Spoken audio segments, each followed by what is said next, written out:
నీ జీవితంలో నిన్నెవరైనా నిష్కారణంగా బాధిస్తూ ఉంటే, దేవా నా బలహీనతను, నా ఒంటరితనాన్ని బట్టే కదా వీళ్ళంతా బాధిస్తుంది, నేనేం చేయలేకపోతున్నాను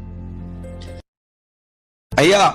జనబలం లేదు, ధనబలం లేదు, కులబలం లేదు, ఖండబలం లేదు, ఏ బలం లేని నా బ్రతుకులో నాకెక్కడా న్యాయం దొరకట్లేదయ్యా అని అన్యాయానికి గురై, తృణీకారానికి గురై, మనుషుల యొక్క సూటిపోటి మాటల చేత మానసికంగా కుమిలి కుమిలి ఏడుస్తున్న ఓ చెల్లి, నీకొక శుభవార్త.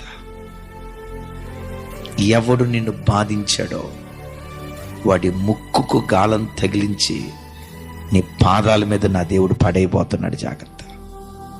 ఎవరు నిలవబడ్డా నిలవబడకపోయినా దేవుడొక్కడు నీ పక్షపు వాడైతే, దేవుడొక్కడు నీ పక్కన నిలవబడితే, దేవునొక్కడిని నీ వాడిగా చేసుకో.